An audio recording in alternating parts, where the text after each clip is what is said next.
आज का टॉपिक है हार्ट अटैक और इस टॉपिक में हम कवर करेंगे what is heart attack, reasons of heart attack, symptoms of heart attack, how to save a person from heart attack, how to prevent from heart attack, why celebrities are dying from heart attack and assessments for body condition. Hi दोस्तों, मेरा नाम है Kunal, welcome back to my channel. तो आज का topic तो आपको पता चल ही चुका है। तो हर वीडियो की तरह इस वीडियो में भी मैंने अच्छा खासा प्रिपरेशन किया हुआ है। तो अगर आपको ये वीडियो अच्छा लगता है तो प्लीज़ लाइक कर देना, और अगर आप लोग नए आए हो मेरे चैनल पे तो प्लीज़ इस चैनल को सब्सक्राइब कर देना। और आप ये वीडियो अपने दोस्तों के साथ, अपने रिश्तेदारों के साथ शेयर भी कर सकते हैं अगर आपको ये वीडियो अच्छा लगता है तो आगे बढ़ते हैं। हार्ट से रिलेटेड जितने भी बीमारियां हैं उनमें से सबसे ज़्यादा कॉमन है हार्ट अटैक। और हार्ट का मतलब होता है हार्ट का काम करना बंद हो जाना। हार्ट अटैक के बहुत ही अलग अलग कॉजेज होते हैं, जैसे कि MI, myocardia infection, myocardial ischemia, coronary arterial disorder, clotting disorder जिसको कोएगुलोपैथी भी कहा जाता है, अरिथमिया और कार्डियोमायोपैथी। इनके अलावा ऐसे और भी कंडीशंस हैं, ऐसे और भी कॉजेज हैं जिनकी वजह से हार्ट अटैक होता है। इनमें से मोस्ट कॉमन है एमआई यानी कि मायोकार्डियल इन्फेक्शन। इस कंडीशन में क्या होता है कि हार्ट की जो कोरोनरी आर्टरी होती है वो ब्लॉक हो जाती है, जिसके कारण जो ब्लड फ्लो है वो रुक जाता है, जिसकी कुछ ही देर बाद हार्ट के मसल्स कमजोर पड़ने लगते हैं। हार्ट के ब्लॉकेज का कारण होता है बैड कोलेस्ट्रॉल का जमा हो जाना, जिसको आर्थरोस्क्लेरोसिस भी कहा जाता है। मायोकार्डियल इन्फेक्शन या कोरोनरी आर्टरी डिजीज, इनके रिस्क फैक्टर हैं smoking, diabetes, metabolic disorder, high blood pressure, overweight and obese. Age factor male के लिए 45 ईयर्स और फीमेल के लिए 55 ईयर्स। इमोशनल स्ट्रेस, ड्रग का यूज करना, हाई फैट डाइट को कंज्यूम करना जैसे कि animal fat, processed food, trans fat और फिजिकल इनएक्टिविटी। ये सारे के सारे ऐसे रीजंस हैं, ऐसे रिस्क फैक्टर्स हैं जिनकी वजह से एमआई को यानी कोरोनरी आर्टरी डिजीज को होने के चांसेस बढ़ जाते हैं। अब बात करते हैं कि हार्ट अटैक के सिम्टम्स क्या होते हैं। चेस्ट पेन यानी कि चेस्ट में प्रेशर फील होना, टाइटनेस महसूस होना, स्क्वीजिंग होना यानी कि जकड़ महसूस होता है। पेन होगा आपके शोल्डर्स, आर्म्स, बैक, नेक, जॉ और टीथ में। स्वेटिंग होगी आपको, फटीग होगा, हार्ट बर्न होगा, नोजिया होगा और सांस लेने में तकलीफ होगी। हार्ट अटैक वर्ल्ड का सबसे बड़ा हेल्थ प्रॉब्लम बन चुका है, जिसका सबसे बड़ा रीजन होता है लाइफस्टाइल। जी हाँ, लाइफस्टाइल। टेक्नोलॉजी का इस्तेमाल करते करते हमने अपनी लाइफ को इतना ज़्यादा इजी बना दिया है कि हमने अपने फिजिकल एक्टिविटी को ही अपने रूटीन से एलिमिनेट कर दिया है। जितने भी रेस्टोरेंट्स और होटल होते हैं, ये लोग अपना प्रॉफिट बनाने के लिए एक ही तेल में बार बार खाना बनाते हैं, अलग अलग टाइप से अपना क्रॉस कटिंग करते हैं, अलग अलग मिलावट करते हैं ताकि ये फूड को टेस्टी और चीप दोनों बना सके। फूड को टेस्टी बनाने के लिए ये लोग अलग अलग क्रीम, सॉस, चीज़, बटर, शुगर का इस्तेमाल करते हैं ताकि सेल्स बढ़े। और कभी भी आम जनता खाने से पहले ये रिसर्च ही नहीं करती कि ये फूड टेस्टी के अलावा हेल्दी है या नहीं। इसी के साथ काफ़ी सारे लोग अल्कोहल, ड्रग और स्मोकिंग का कंजप्शन भी बहुत ही ज़्यादा करते हैं। तो इसी पुअर ईटिंग हैबिट्स की वजह से और इसी पुअर लाइफस्टाइल की वजह से ही काफ़ी सारी बीमारियां इंडिया में कॉमन हो गई है, जैसे कि हार्ट अटैक, हाइपरटेंशन, स्टोन और डायबिटीज़। आपके लिए ये जानना बहुत ही ज़्यादा ज़रूरी है कि इन बीमारियों को मैनेज करना काफ़ी ज़्यादा मुश्किल है और काफ़ी ज़्यादा कॉस्टली है, क्योंकि आपको पे करना पड़ेगा हॉस्पिटल का बिल, हॉस्पिटल में बेड का बिल, ओके, आपको पे करना पड़ेगा डॉक्टर्स का बिल, डायग्नोसिस का बिल, ट्रैवलिंग का खर्चा बैठेगा, मेडिसिन का खर्चा बैठेगा। तो ये भी जानना आपके लिए बहुत ही ज़्यादा ज़रूरी है। जितना भी आप अपनी लाइफ में कमाते हैं वो सारा का सारा एक ही बार में खर्च हो जाता है। तो आज और अभी से अगर आप अपने आप को बदलते हैं तो आपके पैसे भी बचेंगे और हेल्थ भी। तो एक्सरसाइज करिए वीक में मिनिमम 3 बार 20 से 30 मिनट। स्मोकिंग, अल्कोहल, टोबैको जैसी चीज़ों से दूरी बनाएं। घर का नॉर्मल खाना खाइए और कभी कभी आप जाके बाहर खा सकते हैं, इतना तो हम भी करते हैं। किसी भी यूज्ड ऑयल को फिर से इस्तेमाल ना करें और अपने डाइट में ओमेगा 3 से रिलेटेड जितने भी फूड आइटम्स हैं सबको ऐड करें, जैसे कि फिश, चिया सीड्स और walnut. Cheese, butter, Dalda, animal fat, hydrogenated oil और ट्रांस फैट का इस्तेमाल कम करें। ट्रांस फैट आपके डेली फैट कंजप्शन में 10% से ज़्यादा नहीं होना चाहिए। अगर आप ओवरवेट हैं या ओबेस हैं तो सबसे पहले आप अपना फैट लॉस करिए। मैंने पहले से ही एक फैट लॉस सीरीज बनाया हुआ है, इसका लिंक मैं नीचे डिस्क्रिप्शन में डाल दूंगा, आप जाके देख लेना। अब बात करते हैं कि जब किसी को हार्ट अटैक आए तो हमें क्या करना चाहिए। तो इसका आंसर है सीपीआर, यानी कि कार्डियोपल्मोनरी रिसक्सिटेशन। तो चलो मैं आज आप लोगों को बता देता हूँ। सीपीआर एक ऐसा प्रोसीजर है जिसको अगर सही समय पे दिया जाए तो एक हार्ट अटैक के पेशेंट को बचाया जा सकता है और इसके चांसेस लगभग 2 से 3 गुना बढ़ जाते हैं। सीपीआर की अवेयरनेस ना होने के कारण अगर किसी भी इंसान को हार्ट अटैक आता है तो उसकी मौत वहीं पे हो जाती है और जो उनके आसपास जो लोग होते हैं वो एम्बुलेंस को कॉल करने के अलावा और कुछ नहीं कर पाते।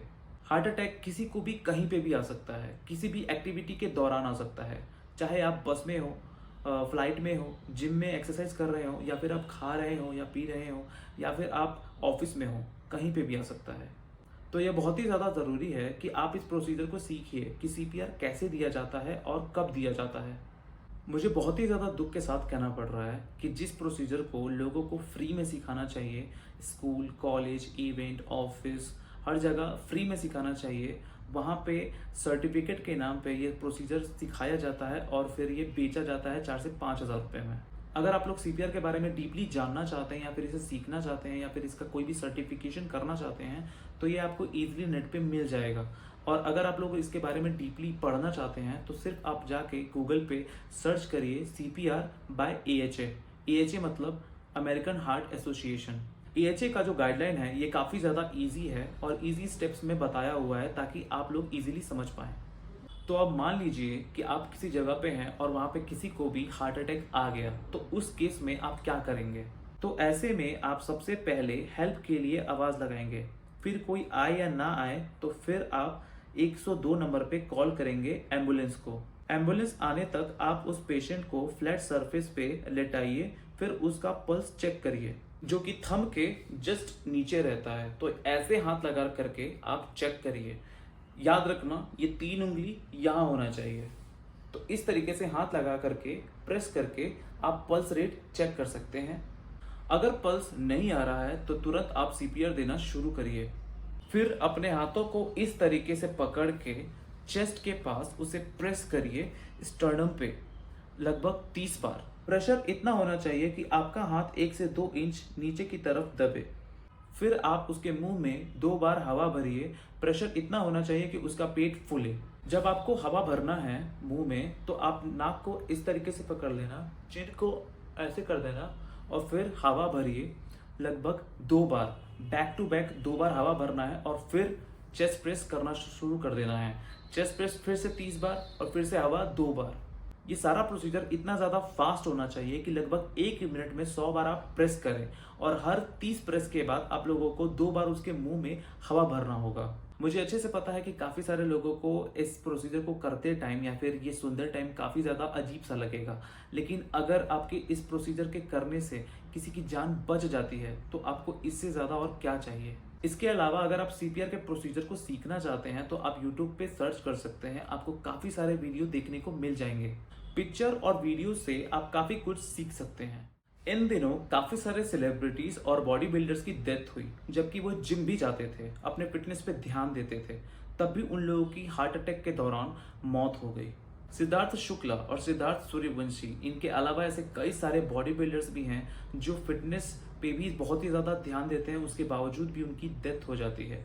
और कई सारे ऐसे केसेस निकल के आए जिनकी जिम में ही डेथ हो गई। बॉडी के आउटर लुक से आप ये डिसाइड नहीं कर सकते कि कोई भी इंसान फिट है। अगर कोई भी मस्कुलर दिख रहा है या फिर श्रेडेड दिख रहा है, इसका मतलब ये नहीं है कि वो अंदर से भी हेल्दी है। बहुत सारे लोग भले ही एक्सरसाइज करते हैं लेकिन वो साथ ही साथ स्मोकिंग भी करते हैं। इनके अलावा बहुत सारे लोग ऐसे भी हैं जो बॉडी बनाने के लिए, मसल्स बनाने के लिए स्टेरॉइड और एचजीएच का इस्तेमाल करते हैं। इसके अलावा ऐसे बहुत सारे लोग हैं जिनको जेनेटिक इश्यूज के कारण भी हार्ट अटैक हो जाता है। स्मोकिंग किस तरीके से इतना खतरनाक है मैं आपको बताता हूँ। जब आप स्मोक करते हो तो स्मोक के अंदर निकोटीन प्रेजेंट रहता है।